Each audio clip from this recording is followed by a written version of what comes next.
तीन हम नाम भाई। एक दिलचस्प और अजीबो गरीब किस्सा। कहते हैं किसी जगह एक शख्स रहता था जिसके 3 बेटे थे। इस शख्स ने अपने इन तीनों बेटों के नाम अब्दुल्लाह रखे हुए थे। दिन गुजरते रहे हत्ता कि इसे मर्जुल मौत ने आन लिया।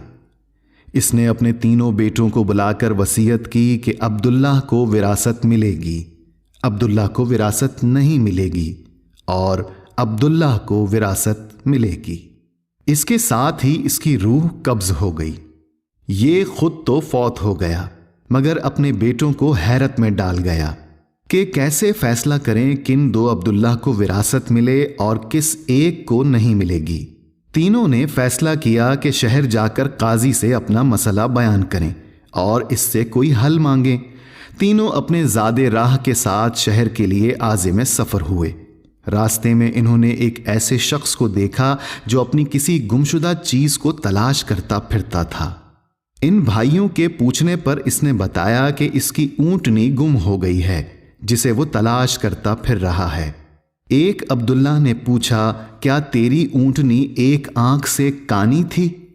उस आदमी ने कहा, हाँ ऐसा ही था। दूसरे अब्दुल्लाह ने पूछा, क्या तेरी ऊँटनी एक टांग से लंगड़ी थी? तो इस आदमी ने जल्दी से कहा, बिल्कुल सही, मेरी ऊँटनी वाकई एक टांग से लंगड़ी थी। तीसरे अब्दुल्लाह ने ऊँटनी के मालिक से पूछा, क्या तेरी ऊँटनी की दुम कटी हुई थी? तो उसने खुशी से कहा, बिल्कुल ठीक, मेरी ऊँटनी की दुम भी कटी हुई थी। बस अब जल्दी से बता दो मेरी ऊँटनी कहाँ है। तीनों अब्दुल्लाह ने मिलकर जवाब दिया, बखुदा हमें आपकी ऊँटनी के बारे में कोई इल्म नहीं, हमने इसे हरगिज नहीं देखा। ऊँटनी का मालिक उनकी ये बात सुनकर गुस्से से पागल हो गया। इसने फैसला किया कि इस तीनों को खींचकर काजी के पास ले जाएगा। इसे पूरा यकीन था कि इसकी ऊँटनी को ये तीनों ज़िबाह करके खा चुके हैं और अब अपने जुर्म को छुपाने के लिए झूठ बोल रहे हैं। ऊँटनी वाले ने जब तीनों को अपना इरादा बताया तो इन्होंने कहा, हमें कोई एतराज़ नहीं क्योंकि हम खुद भी काजी के पास ही जा रहे हैं। जब ये चारों काजी के पास पहुंचे तो ऊँटनी वाले ने काजी से अपना किस्सा बयान किया। काजी ने इन तीनों से कहा, जिस तरह तुम तीनों ने ऊँटनी की निशानियां बताई हैं, इसका एक ही नतीजा निकलता है कि ऊँटनी तुम तीनों के पास है। बेहतर है कि तुम अपने जुर्म का एतराफ़ कर लो। पहले ने कहा, जनाब आली, हमने ऊँटनी तो नहीं देखी थी, हाँ अलबत्ता ऊँटनी के आसार ज़रूर देखे थे। जब मैंने इसे कहा था कि तेरी ऊँटनी एक आंख से कानी है तो मैंने देखा था कि रास्ते के एक तरफ का घास तो खूब चरा हुआ था मगर दूसरी तरफ का वैसा ही बामान मौजूद था। इसका एक ही मतलब था कि इस शख्स की ऊँटनी एक आंख से कानी रही होगी। दूसरे अब्दुल्लाह ने कहा, मैंने देखा था कि रास्ते में 3 कदम तो गहरे लगे हुए हैं जबकि चौथा कदम जमीन पर मामूली पड़ा हुआ था, जिसका मतलब बस इतना ही बनता था कि ये जानवर लंगड़ा भी था। तीसरे अब्दुल्लाह ने कहा, ऊंट जब राह चलते हुए अपना गोबर गिराते हैं तो दुम से इधर उधर बखेरते हैं, जबकि हम जिस राह से आए थे वहां पर गोबर एक ही लाइन में सीधा गिरा हुआ था, जिसका एक मतलब हो सकता था कि ऊँटनी की दुम कटी हुई है जो अपना गोबर दाएं बाएं नहीं फैला पाई। काजी ने बगैर किसी देर के इस आदमी की तरफ देखा और कहा, तुम जा सकते हो, तुम्हारी ऊँटनी इन लोगों के पास नहीं है और ना ही इन्होंने उसे देखा है। ऊँटनी वाले शख्स के जाने के बाद इन तीनों भाइयों ने काजी से अपना किस्सा बयान किया, जिसे सुनकर काजी बहुत हैरान हुआ।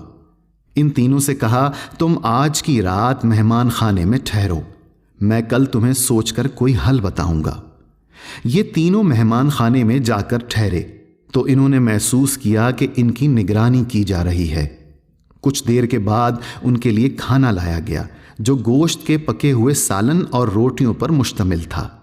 पहले ने खाने को देखते ही कहा, यह सालन कुत्ते के गोश्त का बना हुआ है।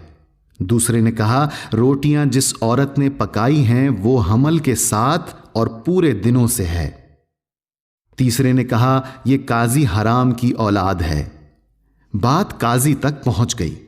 उसने तीनों को दूसरे दिन अपनी अदालत में तलब कर लिया और तीनों से मुखातिब होकर कहा, तुम में से किसने कहा था ये कुत्ते का गोश्त पका हुआ है? पहला बोला, मैंने कहा था। काजी ने बावर्ची को बुलवाकर पूछा तो उसने एतराफ़ किया कि पकाने के लिए कुछ नहीं था, तो इसको शरारत सूझी और इसने कुत्ता मारकर इसका गोश्त पकाया और उनको खाने के लिए भिजवा दिया। काजी ने पहले से पूछा, तुम्हें कैसे पता चला ये गोश्त कुत्ते का है? तो इसने बताया, गाय, बकरी या ऊंट के गोश्त के नीचे चर्बी लगी होती है, जबकि ये सारा चर्बी नुमा था जिसके नीचे कहीं कहीं गोश्त लगा हुआ था। काजी ने कहा, तुम वो अब्दुल्ला हो जिसको अपने बाप की माल से विरासत मिलेगी।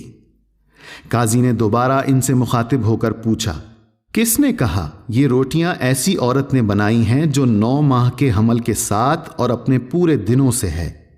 जवाब में दूसरे ने कहा, मैं हूं जिसने ये कहा था। काजी ने पूछा, तुम्हें क्यों कर ये लगा? तो इसने कहा, मैंने देखा रोटियां एक तरफ से फूली हुई और खूब पकी हुई हैं, तो दूसरी तरफ से कच्ची और मोटी रह गई हैं। मैंने इससे यही अखज़ किया, रोटियां बनाने वाली ऐसी खातून है जिससे तकलीफ के मारे ज्यादा झुका नहीं जा रहा और वो सामने की चीज भी नहीं देख पा रही, जिसका मतलब यही बनता था कि औरत हामिला है और रोटियां बनाने में तकलीफ महसूस करती रही है। काजी ने इस दूसरे से भी कहा कि तुम वो अब्दुल्ला हो जिसे इसके बाप के तरके से विरासत में हिस्सा मिलेगा। फिर काजी ने तीनों से मुखातिब होकर पूछा, ये किसने कहा था मैं वलदुल हराम हूं? तीसरे ने जवाब दिया कि ये मैंने कहा था। काजी उठकर अंदर गया और अपनी मां से पूछा, क्या ये सच है कि वो हरामी है? तो इसकी मां ने कहा, यह सच है कि तुम हराम के हो। काजी ने वापस आकर इस तीसरे अब्दुल्ला से पूछा, तुम्हें क्यों कर मालूम हुआ मैं हरामी हूं? तो उसने जवाब दिया, अगर तुम हलाली होते तो मेहमान खाने में हम पर निगरान ना मुकर्रर करते, ना ही कुत्ते का गोश्त पकवाकर हमें खाने के लिए भिजवाते और ना ही कच्ची रोटियां किसी मजलूम औरत से बनवा कर हमें खिलवाते। काजी ने उसे मुखातिब करते हुए कहा कि तुम वो अब्दुल्ला हो जिसे इसके बाप के माल से विरसा नहीं मिलेगा। तीसरे ने हैरत के साथ काजी को देखा और पूछा, मगर ऐसा क्यों है? काजी ने कहा, क्योंकि एक हरामी ही दूसरे वल्दुल हराम को ठीक ठीक जान सकता है और तुम भी मेरी तरह हराम की औलाद हो। विरासत पाने वाले दोनों अब्दुल्ला अपनी मां की तरफ लौटे और दरियाफ्त किया कि हमारे तीसरे भाई का क्या माजरा है। तो इनकी मां ने कहा, तुम्हारा बाप एक बार सुबह की नमाज पढ़ने मस्जिद गया तो इसे दरवाजे पर रखा हुआ पाया था। इसे घर लाया, इसका नाम भी तुम दोनों जैसा अब्दुल्ला रखा और इसकी परवरिश की। जी, तो ऐसी होती हैं अरबों की हिकायतें जिनमें हिकमत के दर्स भी होते हैं और दानिशमंदी भी। मजीद अच्छी अच्छी वीडियोस के लिए हमारा YouTube चैनल सब्सक्राइब कीजिए।